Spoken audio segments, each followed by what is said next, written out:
News today Tamil நேயர்களுக்கு வணக்கம். நான் லோகநாதன். இன்று நம்மோடு சிறப்பு விருந்தினராக கலந்து கொள்ள இருப்பவர் மூத்த வழக்கறிஞர் ஐயா பாப்பா மோகன் நம்மோடு இருக்கிறார். அவரிடம் சில கேள்விகளை முன்வைக்கலாம். ஐயா வணக்கம்.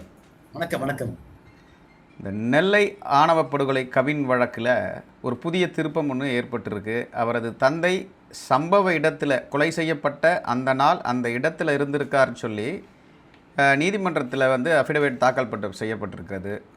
என்ன நடந்தது, கொஞ்சம் டீட்டெயில்டாக சொல்லுங்கள். இந்த வழக்கில் நாங்கள் பிணை கேட்டு அந்த சுர்ஜித்துடைய அப்பா சரவணன் எஸ்ஐஆர் கூடியவர் பிணை கேட்டு போட்ட போதே இது விஷயமாக அஃபிடவிட் போட்டாங்க.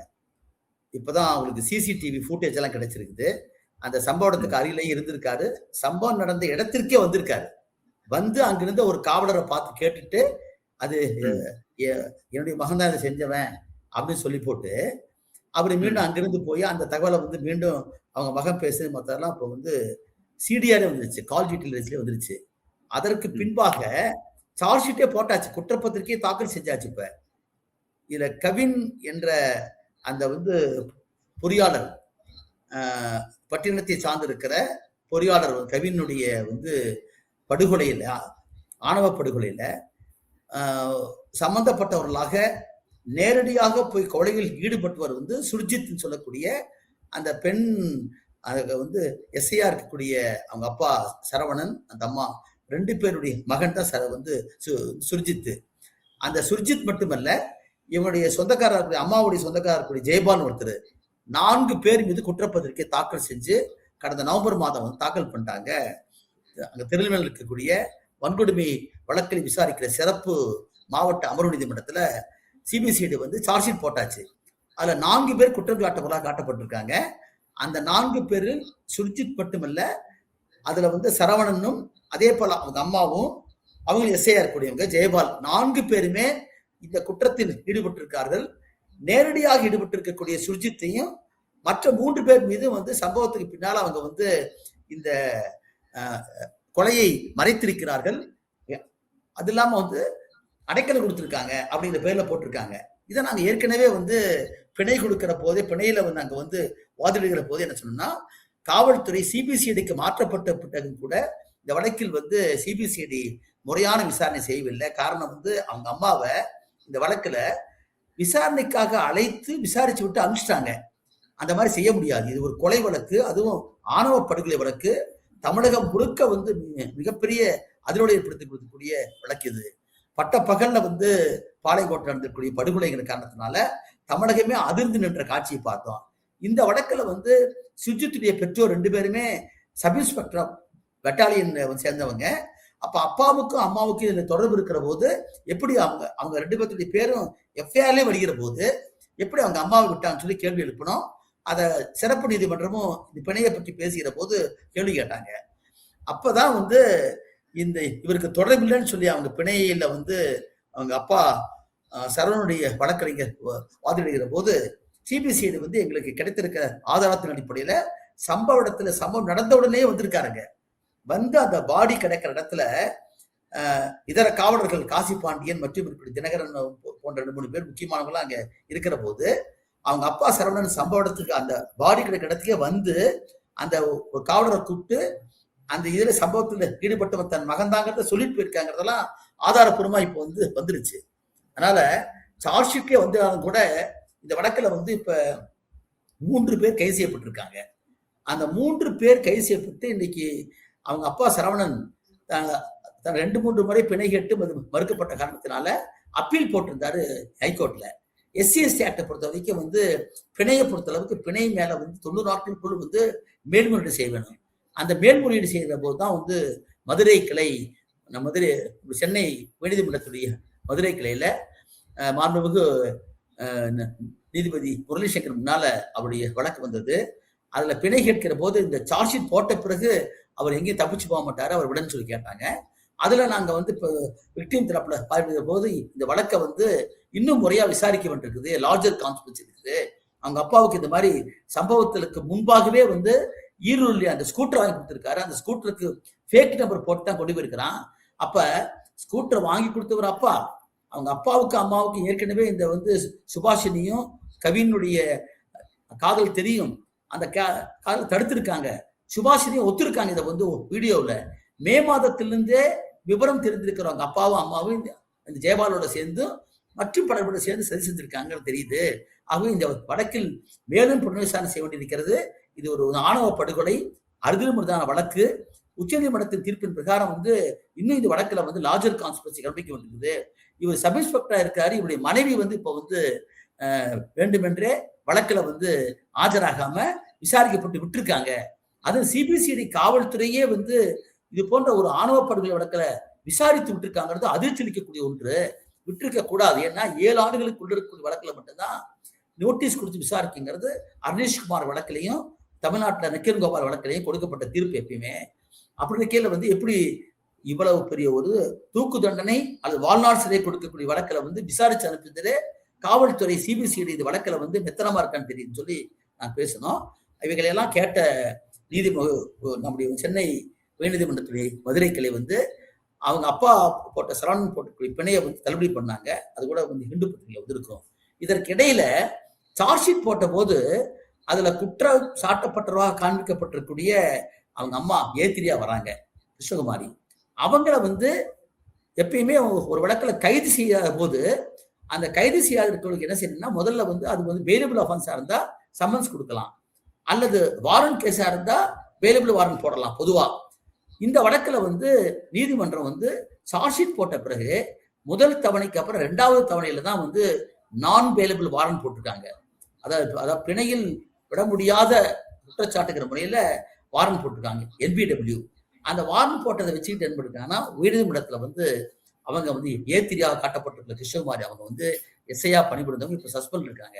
அவங்க வந்து இந்த மாதிரி எடுத்தவுடன் நம்ம என்பிடபிள்யூ போடக்கூடாது. ஆகவே நீதிமன்றம் வந்து அதை வழிகாட்டுதல் கொடுத்து அதுக்கு நீதிமன்றத்துல போய் அதை ரீகால் பண்ணதுக்கு வாய்ப்பு தரணும். அவங்களுக்கு சம்மந்தமே இல்லைன்னு சொல்லி போட்டாங்க. அந்த விசாரணை தான் வந்து நேற்று கூட நடந்தது. மாண்புமிகு நீதிபதி விக்டோரியா அவருடைய டீச்சர் தான் அது வந்துச்சு. அதுல வந்து அவங்க இன்னைக்கு இருக்கக்கூடிய பல வழக்குகள்ல வந்து சார்ஜ் ஷீட் போட்ட பிறகு ஏற்கனவே வந்து கைது பண்ணாதவங்களை உடனடியாக என்பிடபிள்யூ போட முடியாதுங்கிறதுக்கான ஆதரத்தெல்லாம் கொடுத்து அவங்க பேசினாங்க. அதே சமயத்துல வந்து அரசு தரப்புல வந்து இல்லை இவங்க மிக முக்கியமான குற்றவாளியா இருக்காங்க, தொடர்பு இருக்கிறது, அதனால வந்து விசாரிக்கப்பட வேணும் அப்படிங்கிற மாதிரி அவங்க சொன்னாங்க. எங்க தரப்புல வந்து பேசுறதுக்காக கேட்ட போது இது வந்து ஏற்கனவே பிணை அவங்க ஏட்டுவா காண்பிக்கப்பட்டிருக்கூடிய சரவணன் வந்து அவருடைய பிணை மனுவை விசாரிக்கிற போதே விசாரணை நீதிமன்றம் வந்து கேட்டாங்க, ஏன் இன்னும் அந்த அம்மாவை கைது பண்ணலன்னு கேட்ட போது நாங்க விசாரிச்சு அனுப்பிச்சிட்டோம், செக்ஷன் 35 பிஎன்எஸ்எஸ்ங்கிற பிரகாரம் வந்து கூப்பிட்டு விசாரிச்சு அனுப்பிச்சோன்னு சொன்ன போதே நீதிமன்றம் கேட்டுச்சு, எப்படி இது போன்ற கொலை வழக்குகள்ல நீங்க 35வது பிரிவே பொருந்தாது, ஏன் கைது பண்ணல அப்படி அப்பயே கேட்டாங்க. அதே போலதான் சார்ஜ் ஷீட் போட்ட பிறகு உடனே அவங்க என்பிடபிள்யூ போடல, அடுத்த வயதாக தான் போட்டிருக்காங்க. ஆகவே இது வந்து 482 சொல்லக்கூடிய பழைய சிஆர்பிசி இப்போ 528 சொல்லக்கூடிய பிஎன்எஸ்எஸ்ல வந்து பொருந்தாது. ஆகவே வழக்கை அவங்க மனுவை தள்ளுபடி பண்ணணும்னு போட்டு கேட்டோம். இருதரப்பு வாதங்களையும் கேட்டிருக்கக்கூடிய மாண்புமிகு நீதிமன்றம் வந்து இந்த விஷயத்துல வந்து எல்லா தரவுகளையும் படிச்சுட்டு நாளைக்கு போட்டிருக்காங்க. அவங்க வந்து முதல் விசாரணைக்காக போட்டிருக்காங்க. அதில் நாங்கள் பேச போறோம். அந்த மனு வந்து விசாரணையில் இருக்கிற காரணத்தினால அது பற்றிய எந்த விதமான வந்து கருத்து சொல்லக்கூடாது. ஆனாலும் கூட ஆணவ படுகொலை வழக்குகள்ல வந்து காவல்துறை எப்படியெல்லாம் வந்து அதை நீர்த்து போவதை போல செய்யறாங்கிறதுக்கு இந்த வழக்கு உதாரணமாக இருக்குன்னு சொல்லி வழக்கை நான் எடுத்து வச்சிருக்கிறேன். ஆனா இது சம்பந்தமான கருத்தை நான் எதுவும் இப்போ தெரிவிக்க மாட்டேன். ஏன்னா நாளை காலையில வந்து நீதிமன்றத்துல வந்து வழக்கு விசாரணைக்கு வருகிறது, அப்ப நாம பேச போறோம். அதனால வந்து இதுவரைக்கும் நடந்திருக்கிற விஷயம் தான். கவின் என்று சொல்லக்கூடிய அந்த வந்து பொறியாளர், டிசிஎஸ்ல வேலை செய்யக்கூடிய ஒரு பட்டினத்தை சார்ந்திருக்கிற பொறியாளர் படுகொலை செய்யப்பட்ட ஒரு வழக்கு என்பது தமிழ்நாட்டுல வந்து கண்ணகி முருகேசன், சங்கர் கௌசல்யா, திவ்யா இளவரசன், கோகுல்ராஜ், ஐஸ்வர்யா இப்படிப்பட்ட பல வழக்குகளுக்கு அப்புறம் தொடர்ந்து நடந்து கொண்டே இருக்கிறது புறாமே. அப்ப இது ஒரு மிக முக்கியமாக பேசப்பட்ட வழக்குல வந்து சர்வசாதாரணமாக ஒரு முன்பிணை கேட்பதை போல ஒரு வழக்கு போட்டிருக்கிற விஷயத்தை நாங்க சொல்லிருக்கிறோம். நீதிமன்றம் சட்டத்தின் பார்ப்பட்டு 2 நல்லா கேட்டாங்க, நல்லா வந்து இருதரப்பு வாதமே கேட்டாங்க. இருதரப்புல வைத்திருக்கக்கூடிய வாதங்களையும் தரவுகளையும் நீதிமன்ற தீர்ப்புகளையும் பரிசீலித்து நாளைக்கு போட்டிருக்காங்க. சார் இதில் குறிப்பாக இந்த கிருஷ்ண குமாரி இவரை ஏன் கைது செய்யலைன்றது வந்து நீங்கள் ஒரு மிகப்பெரிய குற்றச்சாட்டை முன் வைக்கிறீங்க. பின்புலத்தில் இருந்து இவங்களுக்கு யாராவது உதவுறாங்களா? அரசியல் தலையீடு இருக்கா? இல்லை போலீஸ் அதிகாரிகள் வந்து இவருக்கு சாதகமாக வந்து பின்புலத்திலேருந்து செயல்படுறாங்களா அப்படின்ற ஒரு குற்றச்சாட்டு இருக்கா? இதை வந்து மாண்புமிகு நீதிமன்றமே மிக சரியா கேள்வி கேட்டிருக்காங்க. அந்த அந்த டிஎஸ்பி இந்த வழக்கை விசாரித்திருக்கக்கூடிய டிஎஸ்பியே ஏன் அவரை கைது செய்யவில்லைங்கிற கேள்வியை எழுப்பி அரசு இருக்காங்க நாளைக்கு. ஆகவே இதுதான் நான் இப்ப சொல்ல முடியும். அப்படின்னா நீங்க புரிஞ்சுக்கங்க. நான் ஒரு கருத்து அதில் சொல்லக்கூடாது, இப்ப சொல்லக்கூடாது. நான் நீதிமன்றமே கேள்வி கேட்டிருக்குது. ஒரு கொலை வழக்குல முக்கிய பங்காற்றியதாக சார்ஜ் ஷீட்டை நீங்களே போட்டிருக்கீங்க. அப்படி சார்ஜ் ஷீட்டே போகும்போது எப்படி நீ விசாரிச்சு விடலாம்? இதுக்கு எனக்கு விளக்கம் தேவைன்னு சொல்லி மாண்புமிகு நீதிபதி விக்டோரியா அவர்கள் தெளிவாக தனக்கு இதுக்கு விளக்கம் வேண்டும் என்று கேட்டிருக்காங்க. இது நாளை போடப்பட்டிருக்கிற காரணத்தினால இது குறித்து நான் வந்து தனிப்பட்ட முறை கருத்தெல்லாம் இப்ப நான் பேசுவது என்பது சரியான ஒன்று இல்லை. ஒரு காவல்துறை அதிகாரி அவங்க தான் வந்து ஒரு இன்வெஸ்டிகேஷன் ஆஃபீஸராக செயல்படக்கூடிய 2 நபர்கள் அவங்களே வந்து இந்த குற்றத்தில் நேரடியாக பங்கேற்கிறாங்க. அப்போ இது வந்து சாதி வெறியினுடைய ஒரு உச்சமாக இருக்கும் அப்படின்ற அவங்களுடைய மனநிலை எப்படி இருக்கும் சார்? சார் நீ சொல்லவே வேண்டாம். நான் பல முறை எப்படி சொல்லிருக்கிறோம்.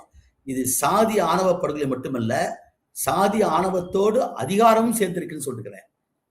சட்டத்தை காக்க வேண்டிய காவல்துறையினரே என்றைக்கு வந்து அரசியல் சாசனத்தின் உறுதிமொழித்திருக்கக்கூடிய ஒரு பொது ஊழியர் சட்டம் முன்னால வந்து எல்லாம் சமம் சொல்லக்கூடிய வகையில தீண்டாமை ஒழிக்கப்பட்டு விட்டதுன்னு சொன்னதுக்கு அப்புறமேலு காக்கி சட்டையை போட்டதுக்கு அப்புறம் அந்த சாதி வரி இருக்குன்னு சொன்னா அதை விட ஒரு குடும்பம் இருக்க முடியாது. அது நான் ஏற்கனவே பேசியிருக்கிறேன். இந்த சமயத்துல நாளை விசாரணைக்கு வருகிற போது அது சம்பந்தமா கருத்து சொல்வது என்பது ஒரு வழக்கறிஞர் என்ற முறையில உகந்து தரல. இப்போ இந்த விவகாரத்துல அந்த பெண்ணிற்கும் இதற்கு தொடர்பு இருக்கா? அந்த கோணத்துல ஏதாவது விசாரணை போயிருக்கா? இல்ல இந்த 4 நபர்கள் மட்டும்தான் அந்த கொலையில வந்து சம்பந்தப்பட்டிருக்காங்களா? நல்ல சரியான கேள்வி கேட்டீங்க. இன்னும் நான் சொல்றோம், இந்த வழக்குல வந்து மேலும் தொடர் விசாரணை செய்ய வேண்டுங்கிறதா எங்களுடைய கோரிக்கையே. இப்ப சார்ஜ் ஷீட் போட்டு எங்களுக்கு நம்ம முதல் நகலே கொடுக்கல. சட்டத்துல வந்து வன்கொடுமை தடுப்பு சட்டம் 1989ஆம் ஆண்டு போடப்பட்ட அந்த சட்டம் வந்து 2015ஆம் ஆண்டு திருத்தப்பட்டு 26/1/2016 அமலுக்கு வந்திருக்குது. அதுல வந்து சாப்டர் 4A செக்ஷன் 15A வந்து ஒரு 12 உரிமைகள் கொடுக்கப்பட்டிருக்கின்றன பாதிக்கப்பட்டவர்களுக்கும் சாட்சிகளுக்கும். அதுல மிக முக்கியமான ஒன்று என்னன்னா, பாதிக்கப்பட்டவருக்கு வந்து உரிய பாதுகாப்பும் உரிய நிவாரணமும் மறுவாழ்வும் மட்டுமல்ல, வழக்கினுடைய விசாரணையுடைய ஒவ்வொரு கட்டத்திலேயும் அந்த வழக்கினுடைய விசாரணையை பற்றி விவரம் தெரிவிக்கப்பட வேண்டும் என்பதும், சார்ஜ் ஷீட் போட்டான்னு சொன்னா இலவசமாக ஒரு காப்பி தரணுங்கிறதும் அதுல 11 சப்ளாஸ் ஐல வருது. 15A 11 சப்ளாஸ் ஐல வந்து ஸ்பெசிபிக்கா இருக்குது. Every status of investigation should be intimated to the victim or his associated organizations or other people on behalf of the victim, and the charge sheet that has been filed in the court should be given free of cost ன்னு சொல்லக்கூடிய வார்த்தையே வருது அல்ல. ஆனா இவைகள் பூராமே பலமுறை கேட்டும் கூட அந்த டிஎஸ்பி தரல. அதற்கான காரணம் என்னங்கிறது நீங்களே யூகிச்சுக்கலாம். நாளைக்கு விசாரணை இருக்கிற காரணத்தினால தற்போது நான் பேசுவது வந்து தவறா போயிடாது. ஆகவே வந்து மீண்டும் என்ன சொல்றேன், இந்த வழக்கில் சுர்ஜித்தை பற்றிய விசாரணை சரியா இருந்திருக்குது. ஆனால் மற்ற 3 பேரும் அவரோடு தொடர்பு கொண்டவர்களை பற்றிக்கூடிய விவரங்களை வந்து மேலும் தொடர் விசாரணை செய்தால் மட்டும்தான் இதற்கு பின்னால் கூடிய லார்ஜர் கான்ஸ்பிரேஷன் கண்டுபிடிக்க முடியும்.